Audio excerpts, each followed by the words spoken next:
Okay, let me take a drink of water and we'll push off here.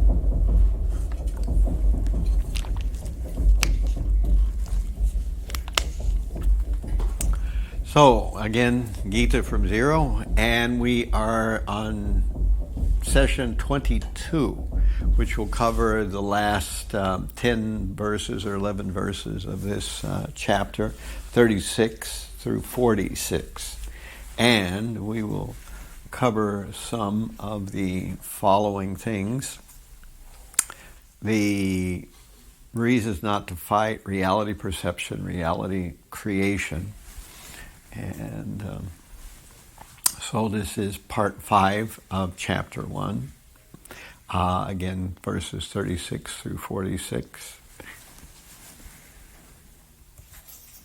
And today's basic agenda is we're going to discuss mostly Arjuna's reasons not to fight. And we're going to go over the verses that Arjuna is describing, at least in the first chapter, the reasons why he's not going to fight. So Arjuna's reasons not to fight are stretched out from chapter 1 into the beginning of chapter 2. So there's a couple of other extra reasons on in the next chapter. And then Krishna takes over. But many of the reasons, all except for the reason of what we call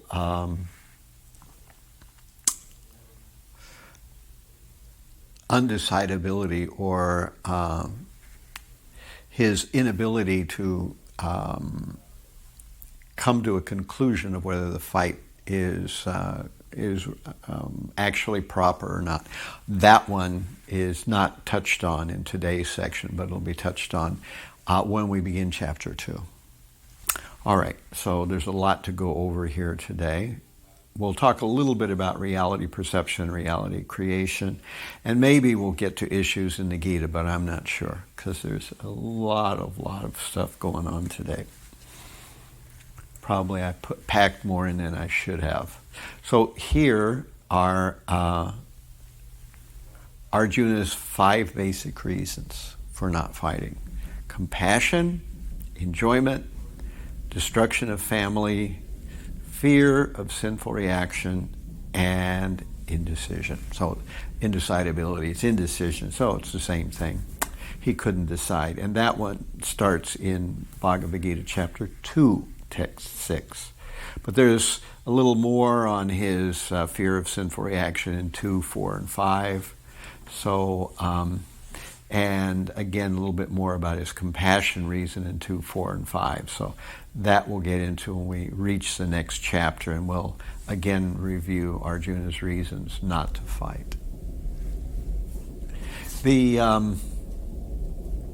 I wanted to point out that compassion, in this sense, meant that Arjuna felt that he wasn't at all ambivalent about whether the Pandavas were doing the right thing and the Kauravas were doing the wrong thing.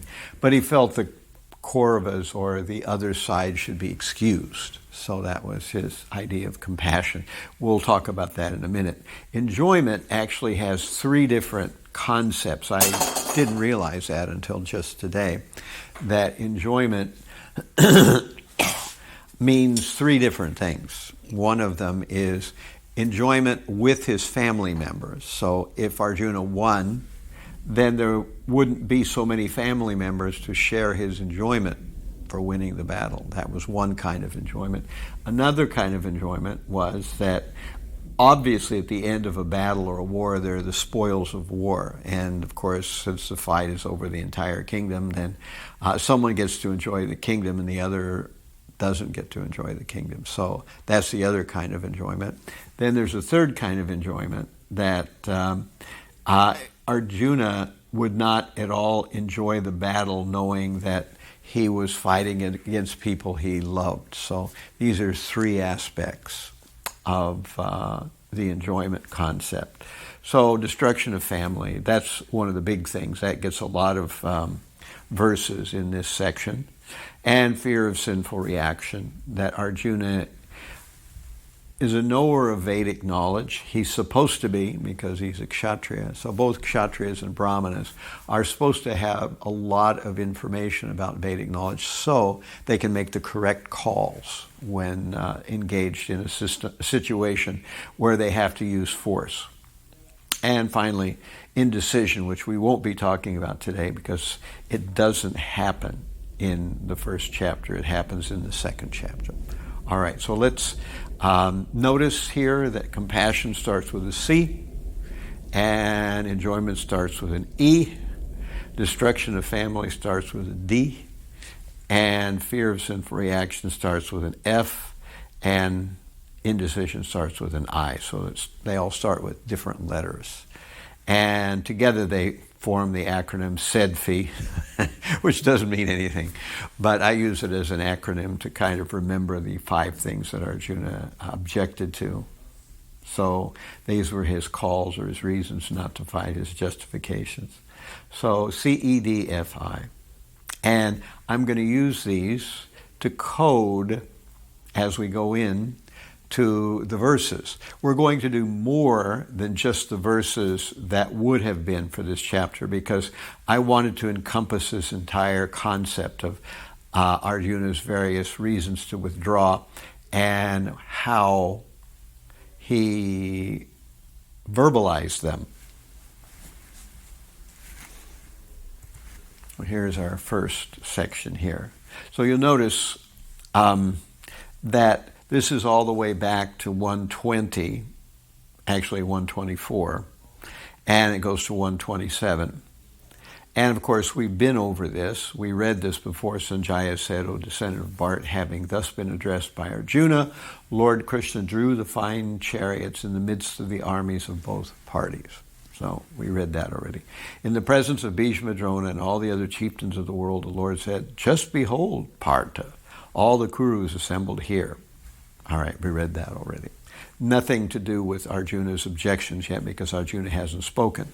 There, Arjuna could see within the midst of the armies of both parties his fathers, grandfathers, teachers, maternal uncles, brothers, sons, grandsons, friends, and also his fathers-in-law and well-wishers. So now Arjuna is seeing the other parties in the battlefield. Now, this is where Arjuna's first, you'll see the C there in red, so that means compassion. That's Arjuna's first objection. When the son of Kunti, Arjuna, saw all these different grades of friends and relatives, he became overwhelmed with compassion and spoke thus. So even the word compassion is used there. So Arjuna is going to exhibit his desire to neglect the fight because of compassion. All right, so next. So now, this is 28.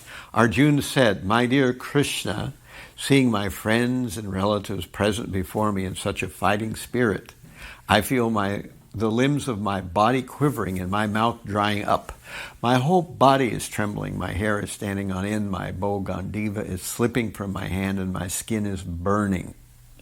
So, we talked about this last week. These were Arjuna's reactions, his physical and emotional reactions to the idea that the fight is about to begin. So, 30. I'm now unable to stand here any longer. I'm forgetting myself. My mind is reeling. I see only causes of misfortune, O Krishna, killer of the Keshi demon.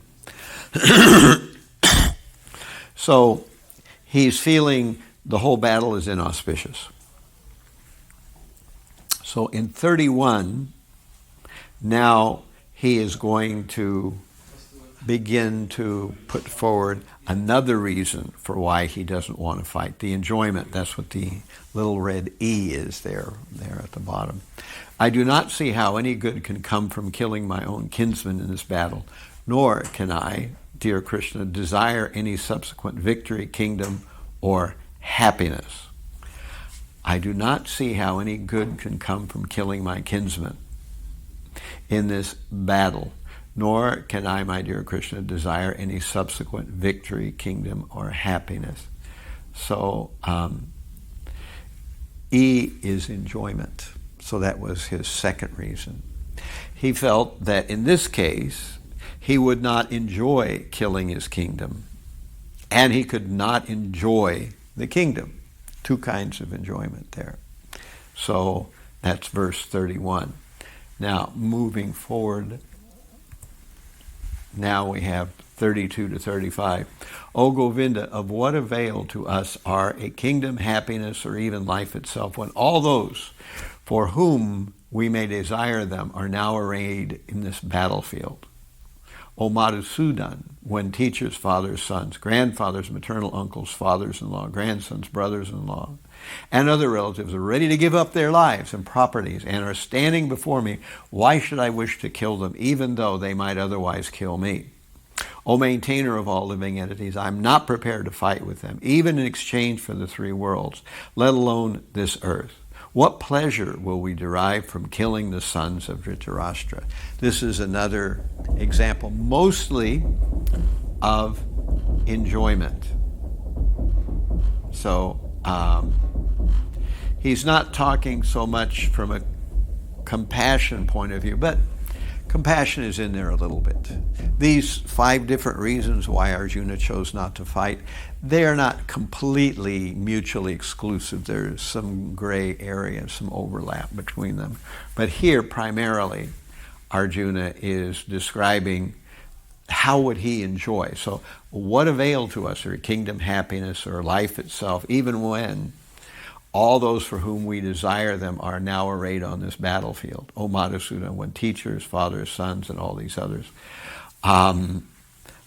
are ready to give up their lives and properties and are standing before me, why should I wish to kill them, even though they might otherwise kill me? O maintainer of living entities, I'm not prepared to fight with them, even in exchange for the three worlds, let alone this earth. What pleasure will we derive killing the sons of Dhritarashtra? So Arjuna is clearly describing enjoyment as his main reason not to fight here. What pleasure would we derive by killing the sons of Dhritarashtra? Why should I wish to kill them, even though they might otherwise kill me? So these 4 verses, 32 to 35, is where Arjuna really focuses on his explanation of enjoyment. He doesn't want to kill them because of compassion. This is enjoyment. In a minute, he'll talk about destruction of family. And then finally, he'll talk about fear of sinful reaction.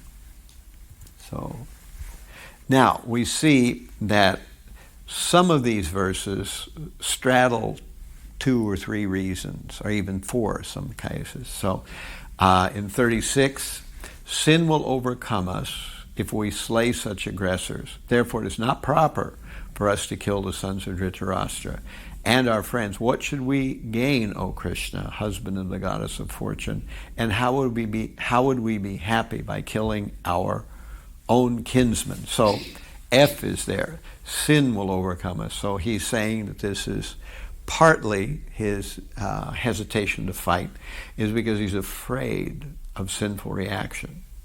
But it's not proper to kill the sons of Dhritarashtra. Could relate to the sin part, but also because family will be destroyed. So destruction of family is D here. So, okay. So now we have 37 to 38. O Janardana, although these men, their hearts overtaken by greed, see no fault in killing one's family or quarreling with friends, why should we, who can see the crime in destroying a family, engage in these acts of sin? So here we have destruction of family. Arjuna says it literally here. See no fault in killing one's family. So he's saying the other side doesn't see a fault. But he's inferring that, of course, our side does. So all these men are overtaken by greed. they see no fault in killing one's family or quarreling with friends. Why should we do the same thing? He can see the crime in destroying the family. So obviously destruction of family, D, is quite prominent there. But of course, he is speaking from a compassionate point of view, because instead of lashing out against them or trying to take back what is actually rightfully theirs, they should just be compassionate. So that's the two items there. And finally, 39 here we have, with the destruction of dynasty, the eternal family tradition is vanquished, and thus the rest of the family becomes involved in irreligion. So now, for the next few verses, Arjuna is really going to focus in on D, which is destruction of family.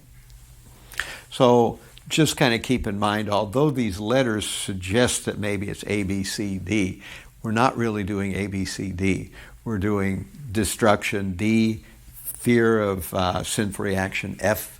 We're doing E, which is enjoyment, and we're doing C, which is compassion. So that's really what the letters refer to, not A, B, C, D. They refer to compassion, enjoyment, destruction of family, fear of sinful reaction, and indecision. Okay, so with destruction of the dynasty, the eternal family tradition is vanquished, and thus the rest of the family becomes involved in irreligion.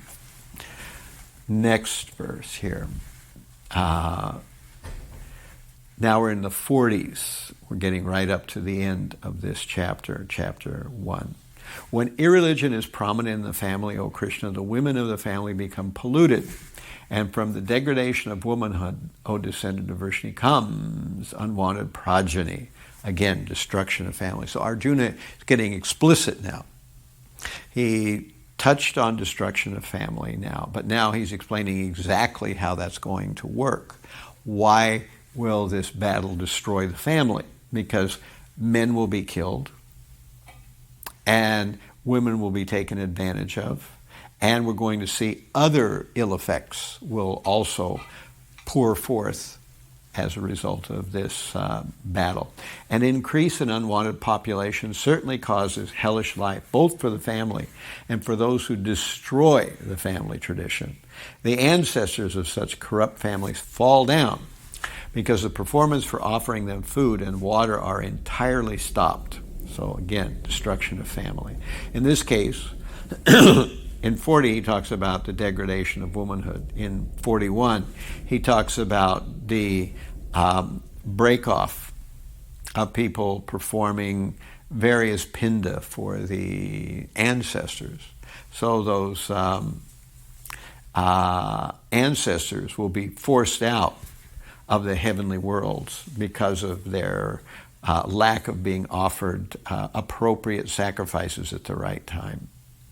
And we'll have Varna Sankara, or unwanted population. So it's another ill effect of destroying the family. Again, destroying the family comes as a result of so many men, soldiers dying in the battlefield. This is what will happen to their families.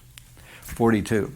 By the evil deeds of those who destroyed the family tradition and thus give rise to unwanted children, all kinds of community projects, family welfare activities are devastated. So obviously with such broken families and such a broken community with missing all these men, then community projects are going to be very difficult to be able to implement because of all the broken families and the missing men who would normally have been people who were instigating and carrying out these community projects for the most part. So this is DDD. These we started with verse 39, which Arjuna opened the idea of irreligion being prominent. Now 40, 41, 42, he's continuing with that theme. And again, in 43, O Krishna, maintainer of people, I have heard by disciplic successions that those who destroy family tradition are, those whose family traditions are destroyed dwell always in hell.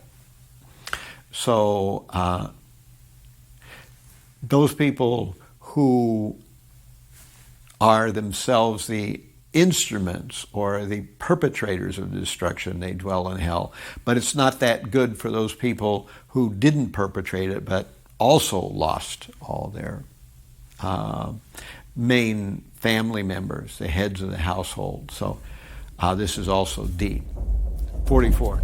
Alas, how strange it is that we are preparing to commit greatly sinful acts driven by the desire to enjoy royal happiness. We are intent on killing our own kinsmen. So this straddles four different reasons.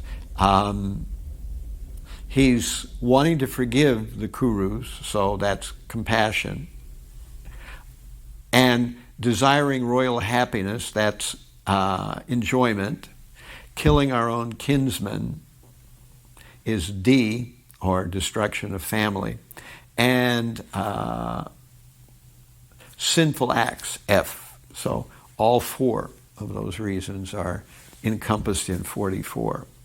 Now, 45. Better for me if the sons of Dhritarashtra, weapon in hand, were to kill me unarmed and unresisting on the battlefield. So Arjuna is saying, all right, so I know they don't feel the same way toward me, but it doesn't matter. That better if they kill me than I kill them. So better for me if the sons of Dhritarashtra, weapon in hand, were to kill me unarmed and unresisting in the battlefield. So that's 45. Now, in 46, Arjuna doesn't give any more reasons. He just wraps it up. Actually, Arjuna's not speaking. It's Sanjaya who's speaking. And Sanjaya is just explaining what the visuals are. Sanjaya said, Arjuna, having thus spoken on the battlefield, cast aside his bow and arrows and sat down on the chariot, his mind overwhelmed with grief. Any questions about that? So here we'll do a quick summary. Arjuna's reasons to withdraw, we saw this before, and now we're seeing it after. His main reason was compassion. He comes back to it a bunch of different times, 127, 137 and 38, 144 and 45, and in the next chapter, chapter 2 and 4 and 5. Enjoyment, he talks about it 131 to 35 and 144. Destruction of family, this was a whole string of verses from 36 to 44 in the first chapter. And fear of sinful reaction, 136, 144, and 2, 4, and 5, which is in the next chapter. And indecision we didn't talk about, but that's going to be talked about in chapter 2. So I know this is a lot to take in, but that's one of the reasons why I wanted to do this in a format for YouTube, so that if you want to go back over, this is all there. I can say it all again to you as many times as you need to on the YouTube. And I'll eventually upload these slides too, so you can take a look at them and see them by themselves. So this is a very important section. It kind of finalizes our overview of chapter 1. Next week we're going to do a summary of chapter 1, but this week we're just finalizing the last section of chapter 1. So this is pratyaksha, or I should say this is pramanas, as we see here. Pramanas means sources of evidence, or pramanas or sources of evidence. What does this mean, and how does it relate to what we're doing? The process of understanding philosophy means that we learn various ideas. These ideas are overarching principles, and then we have little arguments and things that come from them. And we try to give reasons or evidence for these philosophical points. We're going to talk in a minute about epistemology. Epistemology is a big word that a lot of people are not familiar with, but what it means is the study of the sources, the extent, and the nature of knowledge. When we say something is knowledge, when we say something is philosophy, good philosophy, what do we mean by that? So why should we believe something and not believe something else? So that is epistemology. From the Sanskrit Vedic point of view, there are Madhvacharya lists 10 different pramanas, but generally 4 are mostly accepted. Mostly Prabhupada just knocks it down to 3, Pratyaksha, Anuman, and Shabda. But in Bhagavad Gita, Prabhupada does touch on number 3 here, Atihya. So why do we believe what we believe? We're going to get into this a little bit more in a minute. Why do we believe? Well, one reason why we believe something is we directly saw it. Pratyaksha. That's, direct perception, what we see or hear. So what comes in, they say seeing is believing. So, but we also know that sometimes our senses can deceive us. We can think we saw something, but we actually saw something else. We can think we heard something, but we actually heard something else. So Pratyaksha is not able to give us definite and faultless knowledge. Some of the knowledge that we get from Pratyaksha might be faulty because we know the senses tend to lie. Now, the next thing is Anuman, logical deduction or the scientific method. So, based on what we see, hear, taste, touch, and smell, based on our sense perceptions, we can come up with conclusions by lumping things together and looking at how things happen over and over again and drawing conclusions. And this is the logical deduction method, the scientific method. So the scientific method is taking sense perception and seeing what can be repeated over and over and then making a deduction as a result of what's seen over and over again. But again, Anuman can be faulty. We said sometime, some months ago, when we were beginning this, that you can say the simple statement, all swans are white. And so we do see, mostly everywhere we go, all swans being white. But does that mean that there are no swans of any other color? Evidently there are black swans too. We might not have seen one yet, but it doesn't mean that they're all white. So just one instance of a counterexample means that a logical premise or a conclusion could be faulty. So all science is based on this, and that's why science is continually being revised. We have what we believe today, what we believed a century ago, and what we believe a century from now is probably not going to be the same thing as we believe today, because science moves forward. Now, here's one that a lot of people don't think about. We're going to talk about it some more today. Atihya. And that is social and historical tradition. We believe a lot of things because our society believes them. We've heard them since we grew up in school, and common knowledge on newscasts, on informational documentaries, in encyclopedias, and in various educational institutions. We hear these facts repeated, so generally we accept them as social knowledge. So if something is said enough by enough people in enough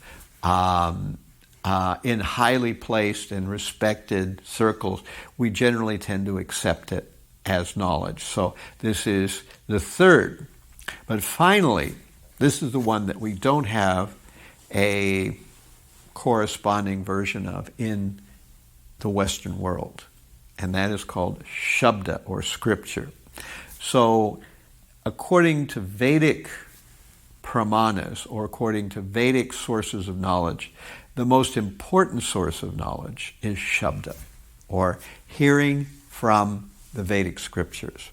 Of course, as we discussed in the very beginning of Chapter 1 of Bhagavad Gita, that this hearing from scripture means hearing in association with devotees, because we may hear from scripture and may misunderstand, or we may hear from wrong people representing scripture.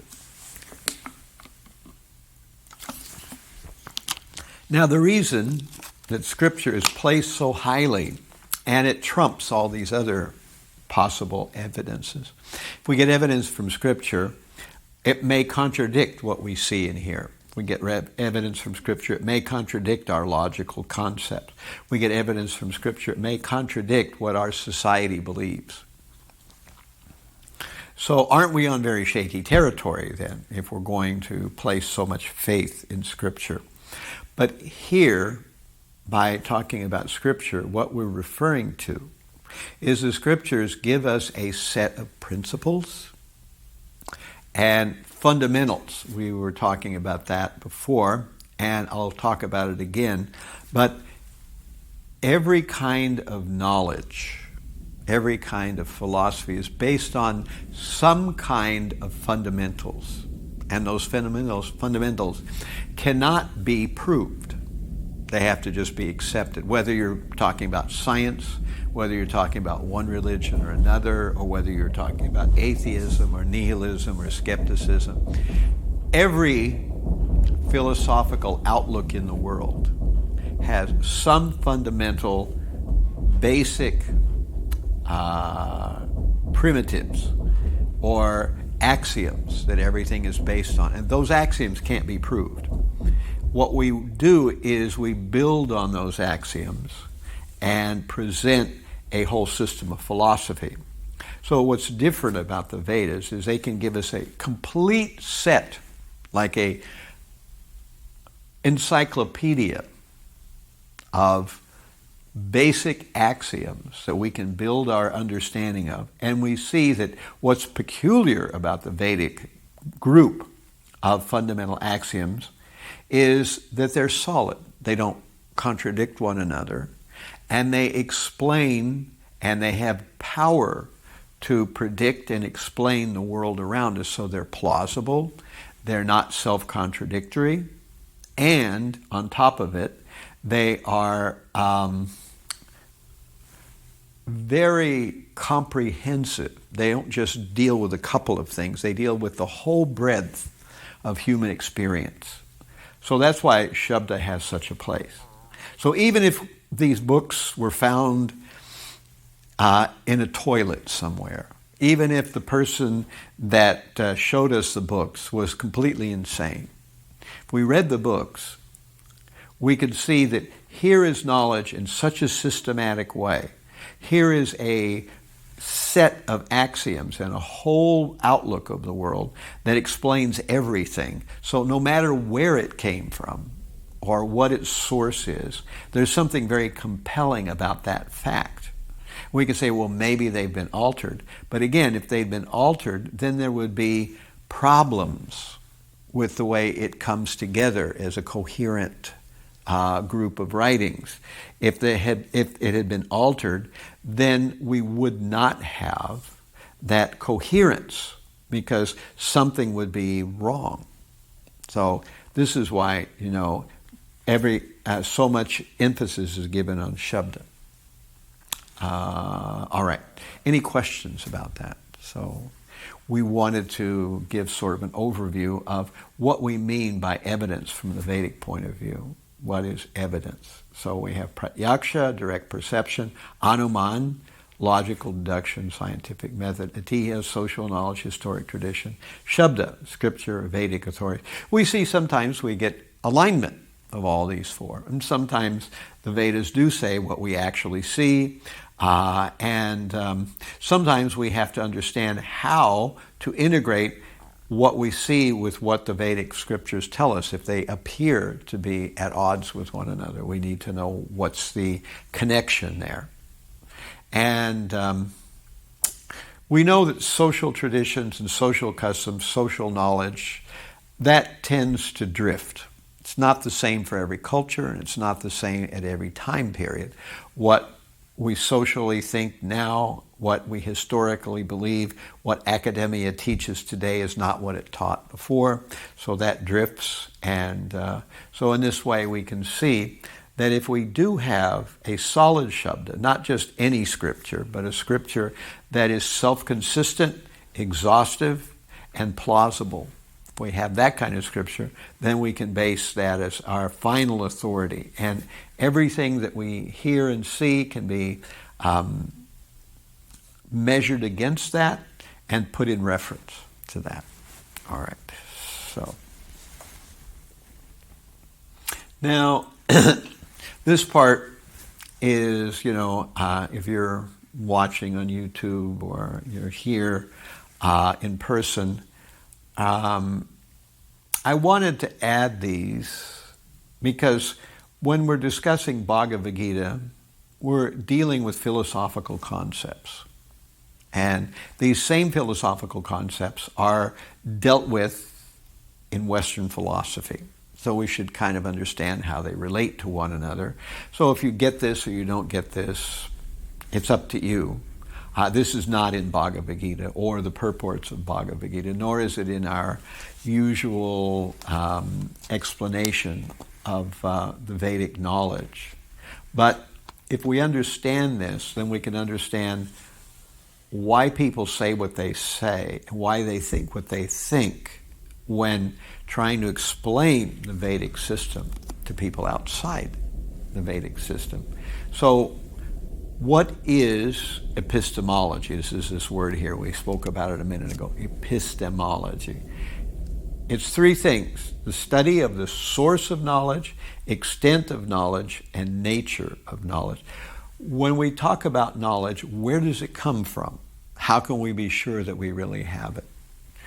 That's what we just talked about, these pramanas.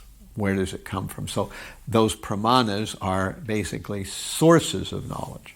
Then we can ask a similar question: what's the extent of knowledge? When we have knowledge, is that final knowledge, definite knowledge, it can never be wrong?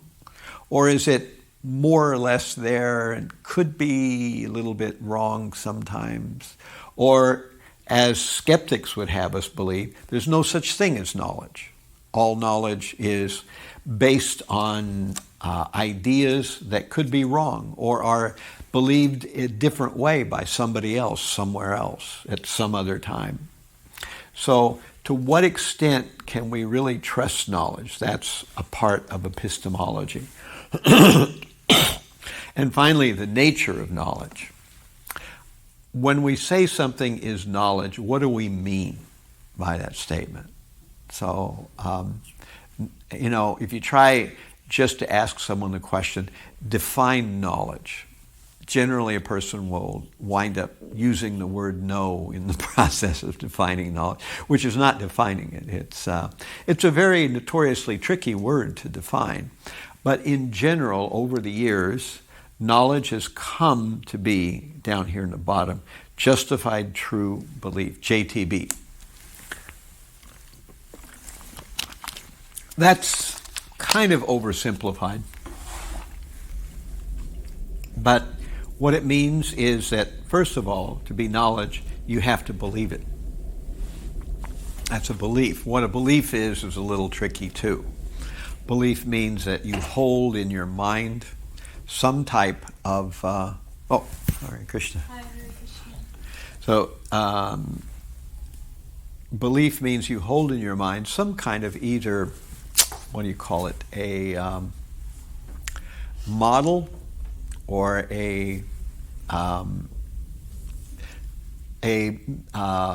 verbal construct, some kind of equation or some kind of whatever you want to call it, and that's a belief. And you feel it to be true. And so now for something to be knowledge, it has to be more than just belief. It has to also be true. Now what do we mean when we say something is true? When we say something is true, usually what we mean is that true means that something that we say, a belief, is in accordance with the outside world. When we say it's raining, we go outside, it's not raining. That's a belief that I had, but it turned out not to be true. If I say that the street, Skimmerhorn, right in front of us, is one way. I can say that. If you go out there, you'll find out it actually is one way. So it didn't used to be, but is now. So we can say many things. We can say Einstein's equation, E equals mc squared. Our energy equals mass times the speed of light squared. So we can say that. These are various beliefs, but then we have to see that they're true. To be true means that with the belief corresponds one-to-one with the actual reality in the outside world, which is supposed to be taken as being objective. So whatever the belief is, that's subjective. A person has a belief, another person may have a different belief. But the outside world is usually taken to be objective. That when we can say that someone in the outside world, that the actual consensus of the outside world is reporting that this belief is either true or false. So true has to do with that. Now, truth is not the same thing as knowledge. So truth means that something is corresponding with reality. I can say, I believe that a bridge that I made out of vines is going to hold me when I walk across it. So that's a belief. When I actually walk across it, maybe it breaks. So my belief was there, but the belief was not true because it failed in the real world. So the concept there is that truth means that something is corresponding to the actual real world. However, another important thing is that we must have some justification or some explanation. If I say that I believe that in the cash drawer upstairs there is 2 quarters. Now, you go up there and you look in the cash drawer and sure enough there are 2 quarters there. Did I know that, or did I just guess and it happened to be a lucky guess and it was right? I could say, I believe tomorrow it's going to rain.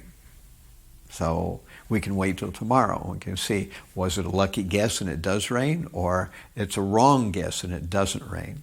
But in either case, I'm not giving you any reasons, so it's not really knowledge. It may be truth, but it's not knowledge. Truth means more than just something lines up with reality. Knowledge means it lines up with reality and there's some reasoning. I can give you a reason why it's going to rain tomorrow, a reason why I say there's 2 quarters in the box. I looked at it, So that's where the justified part comes in. So usually knowledge means justified true belief.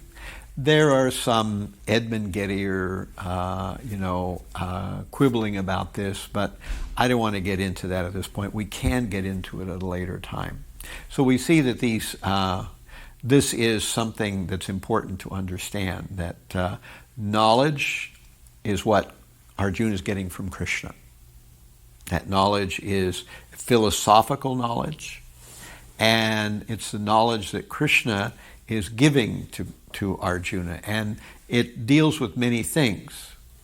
So now, truth, knowledge, intelligence, and wisdom, these 4 things are very closely related. They're not exactly the same thing. As we said, truth just means a correspondence from a person's internal belief and the external reality. So that's truth. Knowledge means correspondence between a person's internal belief and the external world, but the person has some explanation or some rationale for why he believes it. It's not just a lucky guess. Now, intelligence means something a little bit different than that. Usually intelligence means the ability to discern what's more important, what's less important. And wisdom means to integrate all of this into a lifestyle and a philosophy of life.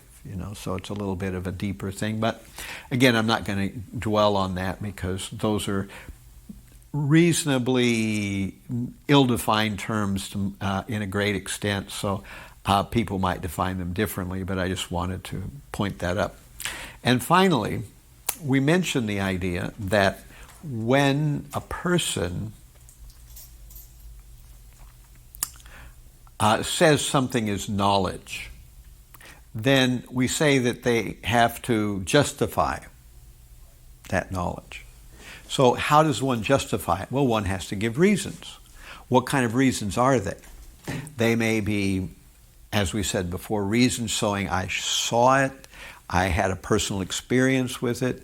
Those reasons might be that actually I have this experiment, and the experiment turned out in this way. I had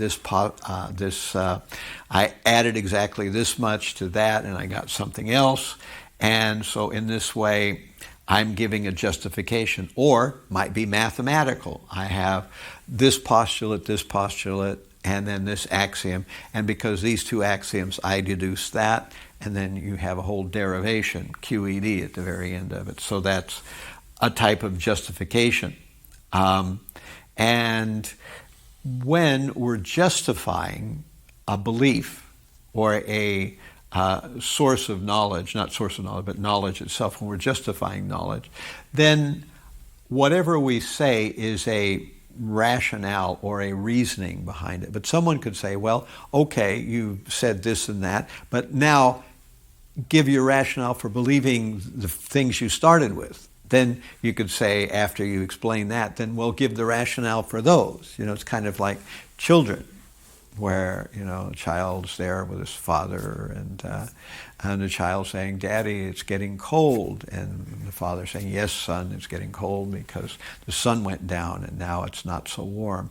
And then the child says, well, why did the sun go down? And Daddy says, well, because the sun is, every day the earth rotates, and as the earth comes in to the plane of the sun, then we see the sun, and when the earth passes, a certain, when the sun passes a certain horizon, we can no longer see it, then it goes dark again. Well, why does that happen? So in essence, you could continue on that streak and never find a bottom. So this is well known in philosophy, that however we wanted to justify, we could never get to the bottom. We can always ask more. We can always try to get more explanations. And whatever we use to support the thing that we are trying to prove, someone could ask us to justify that. And so this is the problem of infinity, that you keep having to ask further questions, and therefore no knowledge could ever be come to. And there are skeptics who indeed have that as their basic fundamental understanding, that we don't have knowledge because you can never prove or establish everything. But there's reaction to that way, saying, no, we can have knowledge. And one reaction to that is called foundationalism. So in other words, we've been talking about this idea there's certain axioms, certain foundations, certain fundamentals that we can't prove, but we accept. And because we accept them, we can build a philosophy or a philosophical system from them. So in mathematics, we have certain things. In geometry, we have certain things. In science, we have certain things. In all other versions of the various knowledge regimens of our world, we have these things. So this is called foundationalism, that some things we can't prove. We won't try. We'll just assume that they're self-evident. So that's foundationalism. Another reaction to the fact that we can't prove everything, and we keep having to prove something only to be asked to prove what we just proved, and only to be asked again to prove what we just said for that. So coherentism. So we say that something can be accepted as knowledge because it is a collection of ideas, and those ideas are not self-contradictory. They support one another, and therefore, because they support one another, they are coherent, and so this is called coherentism. And there's a philosopher, Susan Black, who came up with found-heretism, which just actually blends those two words together, coherentism. Found-heretism is foundationalism and coherentism, all put together, and found-heretism, the crazy-sounding word, but she just blended those two together because some people feel both things are there, that there's certain foundations that we can't prove, but we accept them because we hold them to be self-evident. And coherentism means that these various basic things are together coherent. They present a coherent picture of the world. Because they don't self-contradict, we can have faith that this is a bona fide system of knowledge, that it can be accepted as knowledge, and we can put aside skepticism. Any questions about that? All right. Maharaj, where are we there? Wait, what's that? He's going to put the microphone up. So where are we as Gaudiya Vaishnavas? Yeah, you kind of missed what we just did before. But what we were doing before is that we were talking about sources of knowledge. This is the Vaishnava tradition. We have Pratyaksha, Anuman, Atihya, and Shabda. These are pramanas, or evidence, or sources of knowledge. We can call them evidence of knowledge. That we call it knowledge if we see it or we hear it. We call it knowledge if we deduce it in a logical and scientific manner. We call it knowledge if it comes from our social academic institutions, our cultural balance of thinking, and Shabda finally is scripture. So this is the Vedic Sanskrit words that are used for that. And of course, this came as a result of, we finished up Arjuna's various reasons to withdraw from the battle, and now we're talking about the basic concept of knowledge, because Krishna is going to give Arjuna knowledge. So if Krishna is going to give Arjuna knowledge, we have to know what knowledge is. And so this is knowledge. We talked about sources, extent, nature of knowledge.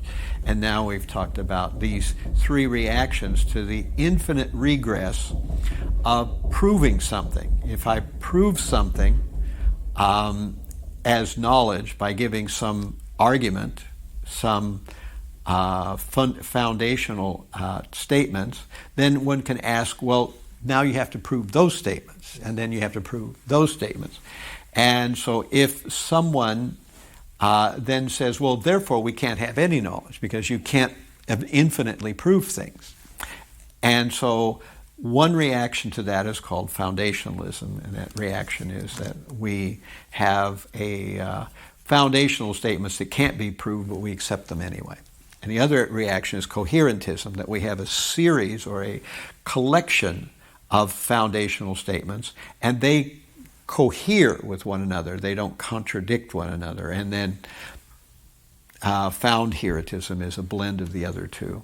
And of course, there's other responses. One of them is skepticism, that we believe that nothing can be known because this is a problem. So there are people who believe that. So now, this is another even more abstract thing that I just want to throw at you very quickly. This is nothing you'll find anywhere. But we have, as human beings, a worldview. And how does it get there?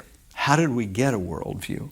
And depending on who you are and what kind of person you are, one of these things will probably be the thing that gives you your worldview, or you focus on the most for your worldview.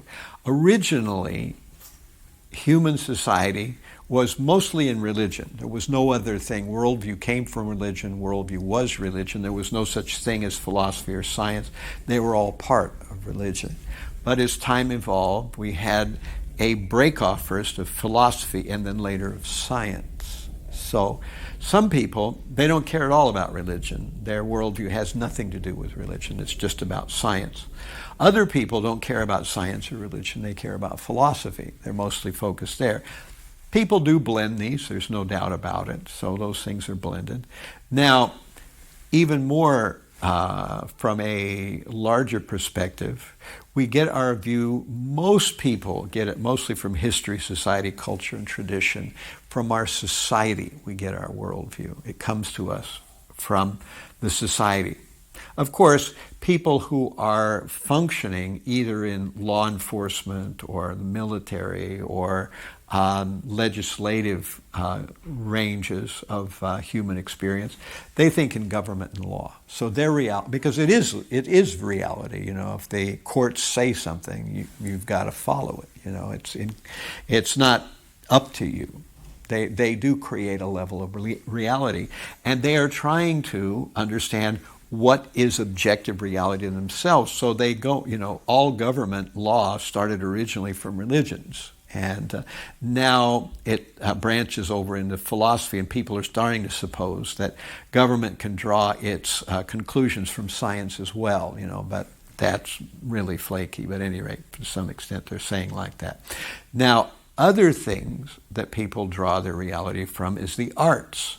So the arts originally came from religion, but now they're more philosophical or scientific. And whenever there's some new scientific idea that comes to the fore, the arts jump on board. You know, like how many times have you heard, you know, new existential art or new quantum type of, quantum kind of painting or something like that. Everybody has these concepts, and a lot of times the art borrows from science or religion or philosophy. And then it influences, because many people are influenced in their worldview through the arts, especially through modern music, you know, maybe more than anything else, you know, that people listen to various pop tunes by rock musicians, and that influences the way they think about the world. So arts definitely influence people's worldview. In German, it's Weltanschauung, a worldview. That's the concept. And so this is how worldviews are formed. Of course, language has a lot to do with it. Which language we speak, how well we're versed in it, that has a change in the way we look at the world. People who speak more than one language can attest that you kind of think when you speak in a different language in a somewhat different way. At least I do, you know. When you're thinking in a different language, you also think of the world in a somewhat different way. And of course, some people are very heavily influenced by mathematics and logic. So to them, that's the bottom of the worldview. So these things are, you know, this is not important to remember, but I just put this out there because Arjuna is going to hear philosophy from Krishna. And so his worldview has also been sculpted by his history, society, culture, and tradition. It's also there. Of course, he's a law enforcement officer himself. He's a military, so he's part of government and law. Of course, these other things haven't been really much in a focus during Arjuna's time, but all these things have to do with how the worldview that a person individually has. And so when we talk about a cumulative worldview of many people, that's a zeitgeist or a kind of overall view of humans. Any questions about that? I don't want to spend too much time on that, but we might come back to it because I thought that was... Arjuna is influenced by arts as well because he was dance teacher at one point. He was what? He was dance teacher. Right, he was a dance teacher at one point, right. Right. All right, so finally, I wanted to quickly talk about this because, generally speaking, why is knowledge about the world so difficult to come by? What makes it that way? It isn't just I'm saying it, you know. Everyone since time immemorial has had difficulty coming to conclusions about our world. Now, these are some of the reasons why. One of the things that makes our world so squirrely is that it's changing constantly. So certainly there are some immutable foundational things that aren't changing, but most things are changing, some very quickly, some very slowly. And our world is mind-numbingly complex. So anytime you try to understand something, you realize there's details. And then you look at those details and you realize the details have details.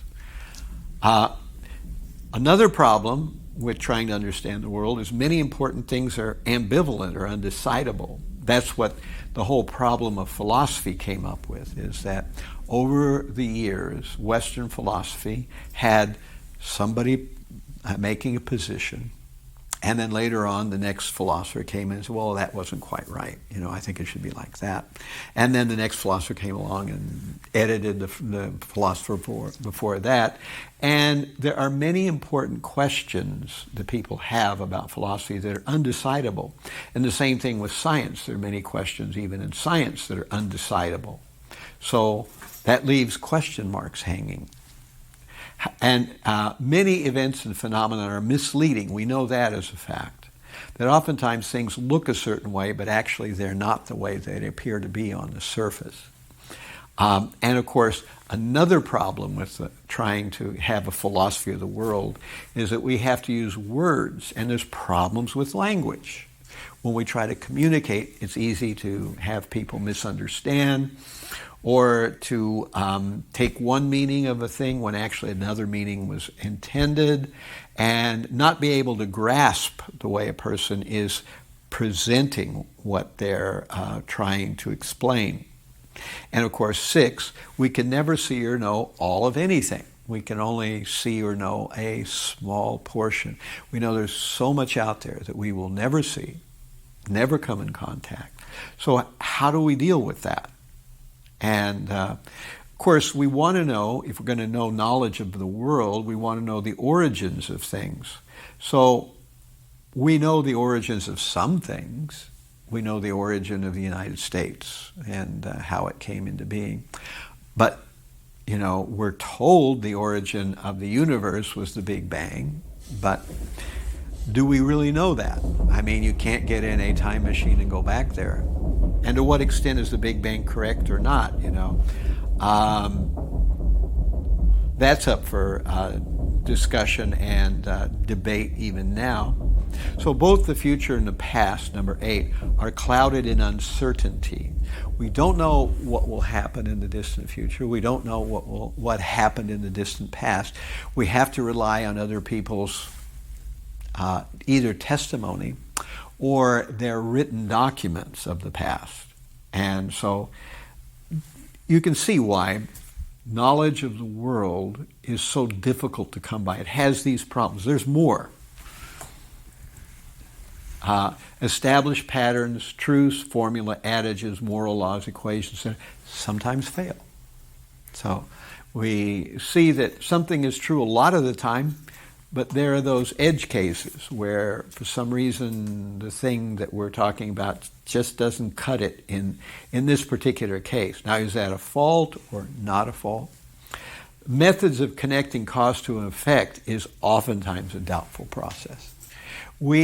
To talk about knowledge in science and in philosophy, always try to describe causes and effects. But causes and effects, they may just be concurrent items. They may not be a cause and effect. It may be a false cause of a false effect. So connecting cause and effect is something that isn't so easy to do. It's not slam dunk, clear as black and white, a process for connecting a cause to an effect. And of course, 11, our thinking is shaped by society, language, personal desires, habits, and usually we're unaware of this, that most people have so many undisclosed, even unintentional biases and predilections, various preconceptions. And when we come to trying to prove or define or understand something, these things can get in the way. And 12, we cannot be sure even that each of us even sees the world in the same way. So finally, the last item, 13, is every time we examine something closely, it gets fuzzy and begins to complicate beyond all manageability. So that's science. Science gives us Swiss cheese knowledge. Now, this is not a dig or a knock on science. That's the only thing it can do. So whatever we learn from science, we learn one thing, and that opens the door to 5 other questions. So we learn one thing, but we learn that there are more questions. So all science does is, open further, more elaborate questions. So the good news is that scientists will never be out of a job. That the universe is kind of endlessly drill downable, that you can always drill in to trying to understand something a little bit more deeply. But the problem is that there's holes in everything. Everything that we learn in science, everything we learn in philosophy, even everything we learn from the Vedic literatures, it doesn't fill in the whole picture. It's not possible to fill in the whole picture because it's too much. And therefore, because the Supreme Lord wants to create a world where free will is possible and practical, therefore, no one can be convinced if they really want to hold to one opinion or another. They can hold to one opinion or another because it's not possible to nail down all the holes, to make an absolute airtight case for anything. So therefore, when we understand something, we only can understand it so far, and then that's it. Okay, any questions or comments there? I'm starting to get over time here. Oops. I understand from a material perspective, this is like that, always there is holes. But from the Vedic perspective, it's not like that. Well, yes and no. What we can know is the complete array of fundamentals. So that can be known. The fundamental building blocks we base the whole Vedic philosophy on. But all the possible permutations and corollaries and things that can be deduced from that, again, you have that all the time, that even in our modern ISKCON, there are debates over whether this is the right thing or something else is the right thing, So what doesn't change in the Vedic perspective is the fundamentals. We have the fundamentals. We know what is absolute truth. Those things that are not based on anything else and are the same for all times, all people, all places. So those are absolute truth. Now, based on that absolute truth is relative truth. And relative truth, by its very definition, means that it is based on time, place, and circumstance. So it has to be adjusted. So that's why there's no one size fits all. And Krishna is always so eager to put us in these moral quandaries. Where, is this the right thing? Is that the right thing? It's not just he's doing it today. He did it 5,000 years ago. Yeah, when, Draupadi wanted, Ashvatthama to be spared from the wrath of Arjuna. Arjuna had pledged to kill him. And Arjuna was set to kill Ashvatthama, but Draupadi, the one who had been actually harmed, all of her children had been killed by Ashvatthama, she pleaded for Ashvatthama to be set free. But Krishna and Bhimsen said that he should be killed. So Arjuna was in a quandary, Krishna said yes, and he was giving certain reasons for it. Other people were saying yes. And so Krishna really thought, Arjuna really thought, and then finally he decided that he would just give him the first punk haircut ever known in history. He cut his hair in various odd ways, which was disgracing him, but he didn't actually physically kill him, and that satisfied everybody. So this is what I mean, that, even in the Vedic system, things aren't nailed down absolutely pat, that there is some debate and discussion about what is actually the correct thing to do in a particular situation. So is that what you were asking about? Okay. All right. So I'm just going to flip this one and we won't talk about it because we don't have any more time. This we'll talk about next week anyways. I had planned to also talk about. These are some of the issues of Chapter 1. So we talked about the basic narrative, Sanjaya and Dhritarashtra, they're in the palace. Sanjaya is telling Dhritarashtra, what's happening on the battlefield. Duryodhana is explaining the strength of the army of the Pandavas, and he's explaining his own strength. Then the conch shells are blown. Then Arjuna asks to be put between the two armies. Then Arjuna has his reaction to seeing the other army. Then Arjuna gives his doubt. So that's the narrative of Chapter 1. But then we have the overall arching philosophical foundational points, How do we understand the Bhagavad Gita? The justification of war and the collateral damage. What is duty? And of course, Krishna is going to tell Arjuna the meaning of life. And then we've been talking about the epistemology of ethics and morality, and we were talking about free will, the last section. And today we were talking about family relationships. These are all overarching issues in the narrative or the flow of Chapter 1. So we'll talk about that a little bit next week. And this is, today was the 19th. We talked about Arjuna's reasons not to fight. We talked about reality perception, reality creation. This was session 22.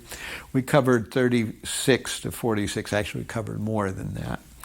And then next Wednesday, on the 26th, we're going to do an entire review of the entire chapter. We'll talk again about the flows, we'll talk about the issues and review, and we'll talk a little bit more about philosophical foundations. So that's next week. And then with the beginning of May 3rd, we are going to begin Chapter 2. Okay, so final questions. On the slide just before last, near the bottom, was the word oncology. What does that mean? Ontology. Ontology, sorry. In this slide or previous? Just before that? What's that? Yeah, just before that. Just before that, okay. You want to say it, but then you stop maybe, because it doesn't apply anymore. Yeah, number 12. Yeah, ontology. I'm sorry. Ontology is another word in philosophy. It means the nature of stuff. When we say that there's matter, what does that mean? So ontology is the definition of what is, what actually exists, and why, and how it exists. So it's kind of like epistemology, but in this case, we're not talking about knowledge. We're talking about how things actually are in the world. We're not talking about knowledge of them, but when we say something exists, what do we mean by that? And what things exist and what things do we classify as not existing? And all that's ontology. It's also sometimes called metaphysics. So, at any rate, All right, so thank you all very much for your kind attention. We're going to wrap it up. We're a little over time today, so all glories to the Vaishnava devotees of the Lord. Hare Krishna. Yeah. Hare Krishna.